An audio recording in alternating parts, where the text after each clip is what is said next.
Baik, terima kasih Ibu Sherly. Selamat sore teman-teman, rekan, sahabat semuanya. Izinkan hari ini saya memberikan paparan serba sedikit, memperoleh amanah untuk menjelaskan mengenai jelajah teritori di arsitektur Jabu dan Sopotoba.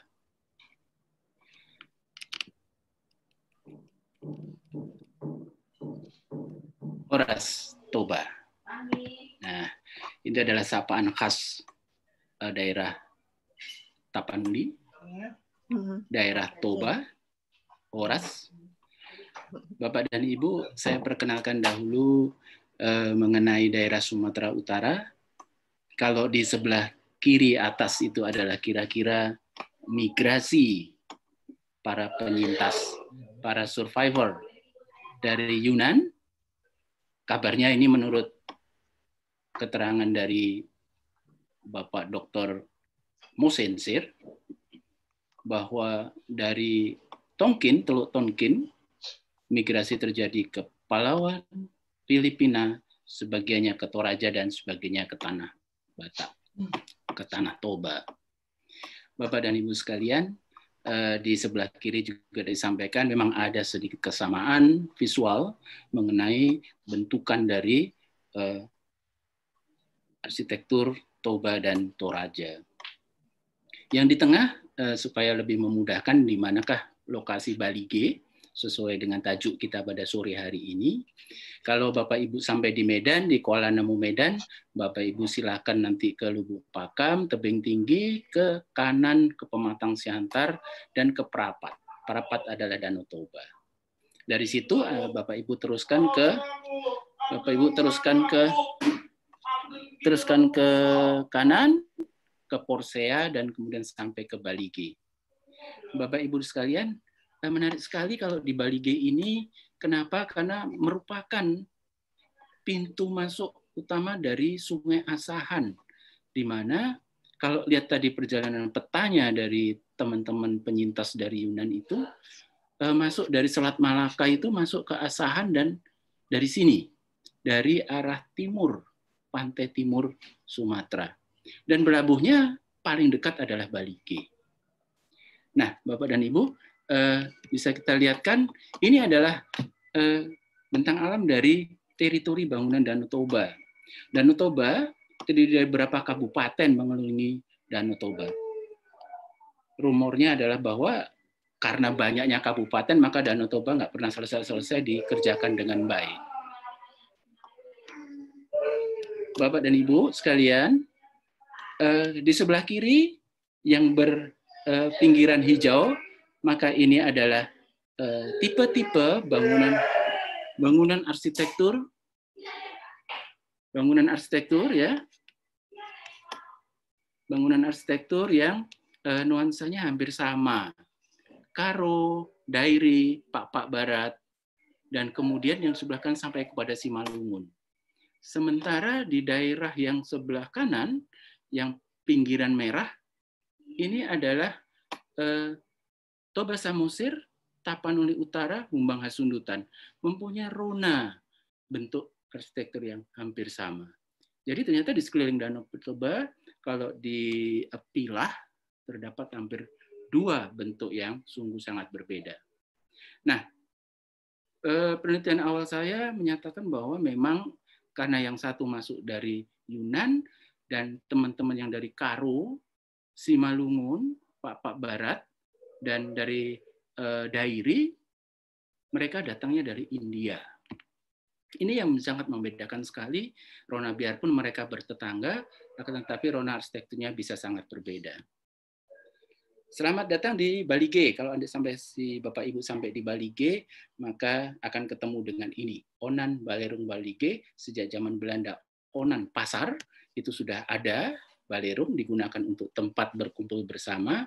Ini perjalanan sejarahnya, Bapak Ibu kalau nanti membuat transformasi perubahan arsitektur Nusantara yang tidak mandek, tidak berhenti, barangkali ini sangat menarik. Sampai sekarang Ulu Paung, ya, bagian atas ini masih dipakai, dan ini masih ada ukiran-ukiran yang sangat baik. Baik, Selamat datang di Bali G. Bapak Ibu lihat, ini adalah bentang alam Bali G Toba Samosir. Seperti inilah mereka datang dengan sambutan luar biasa indah untuk kawasan ini. Di sebelah kanan adalah satu huta atau lumban, satu kampung adat. Kami tidak menyebutnya Batak, tapi Kampung Toba, ya, di sekeliling Toba. Bentang alamnya ada danau, bukit, pepohonan, sungai.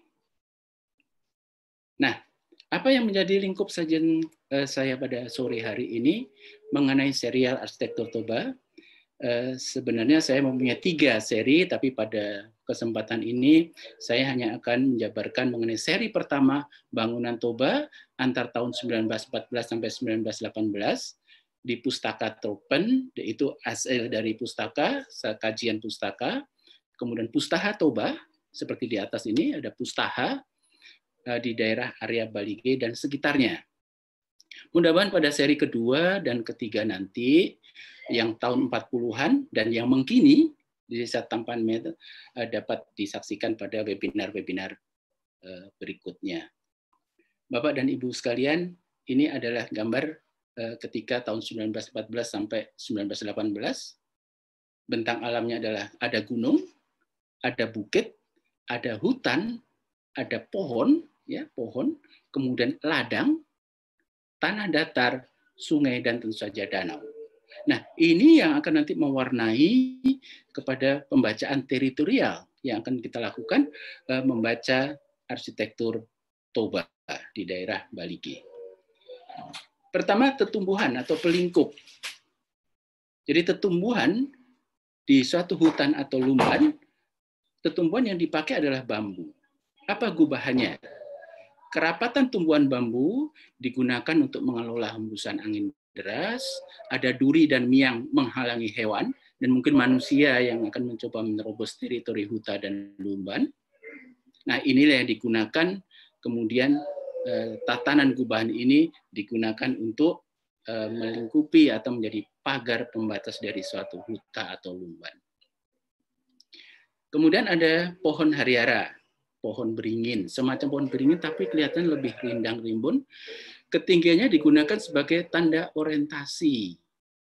Terlihat dari jauh, dia tinggi, rimbun, dan sedikit mistis. Ya.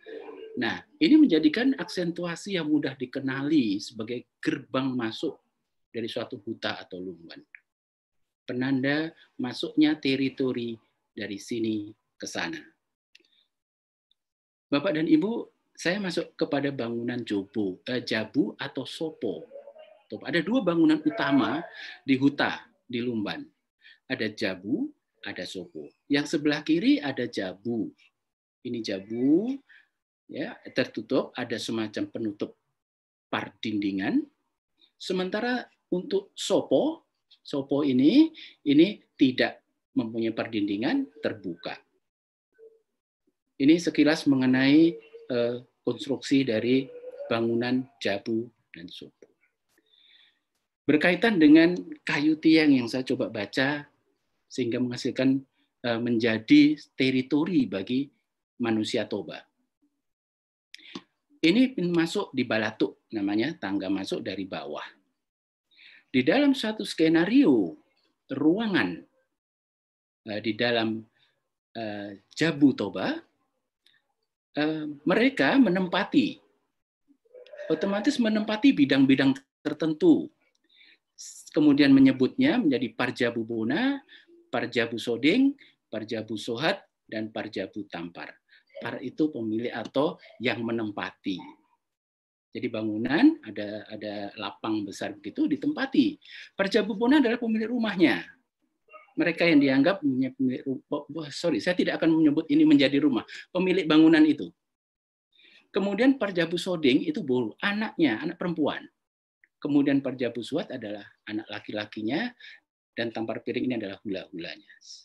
Saudara dari si Boru, yang mengambil Boru, anaknya.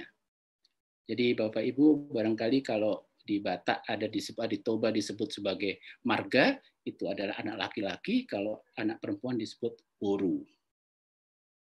Jadi bisa jadi satu keluarga Toba jika tak punya anak laki-laki, belum mempunyai anak dia, belum mempunyai marga, tapi punya boru, anak perempuan. Nah, yang kuning ini ada jambur. Jambur ini digunakan untuk kegiatan bersama dan menyimpan. Di tengah antara kedua yang merah ini ada jabu tonga-tonganis, jabu soding. Di tengahnya jabu soding. Dan ada jabu tonga-tonga, di tengahnya jabu bona. Kemudian di persis di tengah ini ada talaga atau talago atau tataring, yaitu perapian. Saya tidak menyebut perapian, tempat mereka menyimpan api. Yang menarik dari sini adalah tatanan bahwa pada perjabu bona digunakan kayu paling nyaring ketika berarsitektur mereka. Ketika membangun mereka digunakan kayu paling nyaring. Indikasi kayu paling nyaring adalah kayu yang paling kuat, yang sudah tidak bergetah. Ya, kekuatannya sangat paling tinggi di antara kayu yang lain. Dan kemudian yang kedua, kayu paling nyaring kedua pada parjabu suhat anak. Baik tiang maupun basiha, ya kami sebut basiha, dan ransangnya. Ransang adalah baloknya. Yang ketiga ada kayu yang kurang nyaring, nomor 3. Itu berada pada parjabu tampar piring, dan kayu paling kurang nyaring berada parjabu soding. Kalau melihat konstruksi seperti ini, barangkali kekuatannya menjadi merata. Nah, apa yang menjadi pemikiran dari manusia Toba adalah ruangan-ruangan demikian di dalam jabu ini adalah ruangan penyimpan. Mereka tidak menyebutnya sebagai rumah, karena mungkin kata rumah tidak setara dengan jabu. Penyimpan keluarga, istri, anak, menantu, saudara menantu, harta mereka. Nah, jambur sebagai ruangan di sini adalah juga ruangan untuk simpan ulos, alat tenun, pakaian, dan benda domestik lain yang dianggap berharga. Ini adalah tatanan teritori dari horizontal dari jabu. Bagaimana vertikalitasnya, di vertikalnya? Bapak dan Ibu, saya mulai dari gubahan ruang yang paling bawah. Ini karena dia tegak tinggi di atas disebut kemudian lantai panggung, beberapa karena kurang tinggi disebut sebagai kolong. Gubahan ruangan dia batasi oleh basiha dan ransang. Basiha itu tiang tegak, ransang itu adalah balok yang horizontal. Serupa jeruji dan kemudian digunakan sebagai teritori untuk menyimpan kayu bakar, peralatan berat, dan babi. Dan babinya pun banyak babi pejantan. Ya, babi pejantan. Untuk yang babi yang lain-lainnya dibiarkan berkeliaran di luar. Pada masa 1914-19 tidak ditemukan adanya bahwa ini adalah kandang ternak. Dugaan kuat memang pada saat itu mereka tidak punya kepandaian beternak. Akan tetapi hanya makan, berladang, daun-daunan, dan karena dekat dengan Danau Toba, makan ikan. Ya, ikan arsik Danau Toba itu atau masakan arsik Danau Toba itu sangat luar biasa. Makanan mohon maaf, yang makanan babi, daging babi juga sangat luar biasa. Ada saksang, ada lomok-lomok. Bapak Ibu boleh, ada babi panggangnya itu sangat lezat sekali katanya. Bapak dan Ibu sekalian, apa yang di tengah, yaitu ada gubahan ruangan yang sebatas buaton, ini atas ini adalah buaton, dan tataring bawah tadi itu, bentuk kubus, di situ digunakan untuk menyimpan jabu. Menyimpan jabu itu keluarga. Dan diutamakan yang perempuan, karena yang laki-laki biasanya tidak berada di situ, tapi tidurnya berada di sopo, di luar. Nah, ini yang di tengah ini syarat dengan indikasi-indikasi teritori penyimpanan. 1, menyimpan keluarga, perempuan penerus keturunan. 2, menyimpan pengetahuan dalam bentuk gorga. Syarat dengan gorga, di bawah hampir tidak ada gorga. Kemudian bukaan akses dari bawah. Ini indikasi yang kuat bahwa kalau dari bawah tentu akan sukar. Mereka yang punya niat tidak baik akan sukar menembus tempat penyimpanan. Di mana-mana secara logika bahwa tempat penyimpanan itu sukar diraihnya. Ya pakai gembok, pakai kunci, pakai apa kalau kita hendak menyimpan sesuatu yang berharga. Ada 4 lubang kecil di pardindingan. Di dinding samping itu ada 4 lubang kecil atau 6 lubang kecil saja. Memang hanya kecil saja karena yang disimpan tak boleh ditengok-tengok. Jadi untuk apa dibuat besar-besar? Makanya bisa dimaklumi bahwa memang itu hanya kecil saja. Bukan untuk misalnya penghawaan atau pencahayaan, barangkali bacaannya belum sampai ke sana. Karena ini adalah ruang penyimpanan. Baik, yang ketiga, gubahan ruang yang sebatas buaton. Buaton ini di sini, dan kemudian lais-lais ya. Ini adalah semacam usuk atau tiang, bukan tiang, atap ya, empiaknya atap menurut Pak Kusmar tadi itu empiaknya atap. Ruangan ini digunakan untuk menyimpan sesaji, sesembahan dan barang berharga termasuk alat musik, gordang. Ya. Jadi dapat dimaklumi karena penghormatan mereka barang kepada dewa dan sesembahan di atas, di tempat atas itu digunakan sebagai teritori bagi sesaji ataupun dewa-dewa yang berkaitan dengan kehidupan lain. Jadi saya tidak menggunakan nanti dunia bawah atasnya karena itu terminologinya lain. Ada talago, yaitu gubahan penyimpan nyala api. Bawah simpan babi, tengah simpan anak istri perempuan, atas gordang dan sembahan, talago simpan nyala api. Dan para-para ini juga penyimpan makanan asap awetan. Jadi yang di dalam para-para itu tidak digunakan untuk masak besar, ya. Karena masak besar secara bersama-sama komunal dilakukan di luar. Ya, kegiatan manusia Toba banyak dilakukan di luar dari Jabu. Nah, talago dianggap sebagai mesin pengawet makanan di para-para tersebut. Digantungnya dendeng, digantungnya bumbu-bumbu, bawang. Baik, saya lanjut. Ini ada detail balatok tangga. Yang bacaan saya adalah akses teritori penyimpanan. Sangat berbeda. Yang satu dari bawah sudah saya jelaskan tadi bahwa ini adalah ekspresi gubahan rupa dari tempat simpanan. Betapa susahnya orang masuk ke tempat simpanan itu. Tak sembarangan orang boleh masuk, bukan seperti entrance kita sekarang yang silahkan datang, yuk welcome. Sembunyi, masuknya pun dari bawah. Karena memang ini simpanan berharga. Orang-orang tertentu saja yang boleh masuk. Sementara di kanan, di Sopo, digunakan bambu.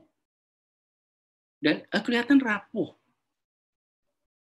Gubahan ini memang sedemikian karena ini juga membuat mereka susah masuk ke atas melihat kepada padi ya. Sopo itu digunakan untuk menyimpan padi. Tentu saja kita cukup heran. Ini manusia Batak sangat luar biasa, gorganya, membuat pardindingannya bagus. Masa membuat tangga saja tak bisa elok sih? Rupanya memang sengaja tak dibuat elok karena merupakan akses sementara kepada penyimpanan dan merupakan konsep mengamankan simpanan yang ada baik di Jabu maupun di Sopo. Ya, namanya Balatuk Sopo dan Balatuk Jabu. Kalau yang satu namanya Balatuk Jantan, yang dua tiangnya namanya Balatuk Betina. Istilah di sana. Baik, Bapak dan Ibu, saya lanjut sedikit mengenai bukaan. Ya, tadi kita cerita model bukaan, dimensinya 80x100, cukup memadai untuk mengintip, berbicara antar tetangga, ya, antar tetangga, sekedar teriak. Ya, bukaan-bukaan ini bukan bagi penyinaran maupun penghawaan layaknya suatu jendela. Baik, ini barangkali gambaran di kiri mengenai penentu teritori dari ruangan penyimpanan. Nah, ini adalah Sopo. Kita sekarang Sopo ini ada 2 kegiatan di sana, dan 1 di atas ini adalah penyimpanan. Ruangan bawah atap sukar dijangkau, terlindung atap, cocok untuk ruangan simpan padi. Benih padi komunal dan sesembahan ada di sana. Letak di atas, susah dijangkau, cocok untuk penyimpanan, tidak gampang diganggu orang. Jadilah dia teritori simpanan padi. Ruangan terbuka ini antara lantai ini dan atas ini, ya, untuk penjagaan ruangan simpan. Simpan apa? Ruangan kerja wanita, menenun, musyawarah laki-laki, jaga malam, tidur anak muda, lajang laki-laki di sini. Sementara yang di bawah, ya, ini persatuan antara alaman itu halaman, ya, barangkali seperti itu. Di naungan, bayang-bayang atap di dekat balatok digunakan untuk persiapan. Jadi bayang-bayang digunakan sebagai batas atau sebagai teritori. Ini menarik. Jadi kita dapat maklum kenapa gonjongnya atau muncungnya itu demikian berpengaruh kepada teritori yang ada di bawahnya. Saya lanjut. Basiha ransang sebagai suatu teritori. Basiha itu tiang yang tegak. Ransang yang horizontal. Ya. Dimasukkan begitu, ransang memasuki basiha.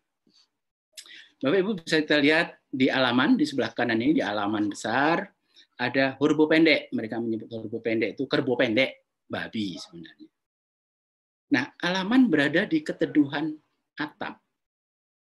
Kemudian ada palungan, ada anjing di situ juga. Ini adalah suatu teritori tersendiri di bawah bayang-bayang keteduhan atap. Kemudian ada jajaran tiang basiha dengan ransang, ini terangkai, tapi ada juga rupanya jabu toba yang tidak menggunakan ransang. Nah, ini juga masih debatable juga. Bagaimana dengan jabu yang tidak mempunyai ransang? Betul-betul nggak punya, karena lubangnya tidak ada, bukan dicopot, ya. Ini bukan dicopot. Nah, dengan gubahan ransang demikian, digunakan di bawah ini sebagai simpanan kayu. Dan kemudian ini masa kemudiannya, pada 1920 sudah mulai dibuka untuk tempat masuk. Nah, ada catatan menarik sedikit mengenai ransang dan basiha ini. Ransang itu bukan penyatu basiha yang merangkai saja, namun menjamin basiha atau tiang-tiang itu tidak naik turun. Bapak Ibu dapat lihat di sebelah bawah ini, gambar bawah ini yang ditumpu oleh ojahan, oleh palas atau oleh pondasi batu gitu ya di bawahnya, tumpak begitu. Hanya satu dan sebelah sana satu lagi. Jadi ada 3 basiha yang ternyata menggantung, tapi rumahnya tetap berdiri. Mohon maaf Pak Lendi, waktunya tinggal sedikit lagi. Baik, berapa Bu? 3 menit? 5 menit lagi. 5 menit cukup. Ya kan? Dugaan kuat konstruksi basiha ransang dimaksudkan untuk tanggap longsor. Baik, ini teritori alaman, konstruksi bangunan menjorok demikian menghasilkan teduhan-teduhan, dan ini digunakan untuk menemukan ciptaan teritori tertentu. Teritori apa? Seperti ini. Ada raja, ada gubahan raja, dan kemudian ada kegiatan ritual yang membentuk teritori di alaman. Saya lanjut terus. Ini ada perangkat ritual yang digunakan sebagai penanda teritori, yaitu gubahan tiang, ini pohon hariara, kemudian ada kerbau, dan ada sesaji di sini, dan ini ada tongkat tunggal panaluan. Yang menarik di sini, Bapak Ibu lihat bayang-bayang menjadi pemisah teritori yang jelas. Pemain berada pada bidang yang terang benderang, sementara penonton berada di keteduhan bayangan. Baik, ini ada gordang juga. Ini gordang, namanya gordang di atas di sini. Ada gordang yang digunakan juga sebagai ruang luar dan dalam. Merujuk kepada telaah dari Dr. Lintu bahwa di Toba memang susah membilang yang mana dalam, yang mana luar. Karena ternyata halaman luar ini juga merupakan ruang dalam. Nah, ini kajiannya nanti pada webinar berikutnya. Nah, saya rangkum. Teritori Huta Tumban, teritori Jabu, Sopo, Alaman, dan Joro. Nah, teritori Toba semuanya itu ada di Huta, Jabu, Sopo, Alaman, Joro. Tidak bisa dipisah-pisahkan karena itu merupakan satu kesatuan. Gubahan Bonabulu atau bambu dan Hariara merujuk pada dan digunakan kemudian menjadi teritori Huta atau Lumban. Gubahan Jerji Tataring Pardindingan, teritori Jabu. Gubahan Jeruji 4 Tiang Basia di Laisasaf ada teritori Sopo. Dan gubahan ritual properti yaitu tongkat, bambu, bayang-bayang atap itu teritori di Alaman. Jadi Bapak Ibu ada Sopo, Alaman, ada Jabu. Gubahan Joro itu ada teritori alam kemudian. Apa itu Gubahan Joro? Merupakan sajian saya terakhir. Ini, Joro. Gubahan Joro peneguh eksistensi. Di mana ini adalah tempat simpan tulang-tulang para moyang yang mereka meninggal Saur Matua maupun Sari Matua. Artinya adalah kematian idaman di mana nenek moyang ini sudah bercucu ataupun bercucu tapi belum menikah, ya disebut Saur Matua dan Sari Matua, kematian idaman. Dan ini merupakan hal kebanggaan yang harus disimpan. Di mana mereka menyimpan? Di Joro. Joro adalah simpanan kebanggaan dengan status marga diletakkan pada suatu wilayah tertentu. Nah, ada upacaranya, saking pentingnya teritori ini, upacara Mangaukal Holi menjadi peneguhnya. Jadi ini jenazah dimakamkan, untuk beberapa tahun digali kembali, tulang-tulangnya diangkat dengan satu upacara luar biasa, sembelih berapa kerbau, berapa babi, untuk naik kepada Joro.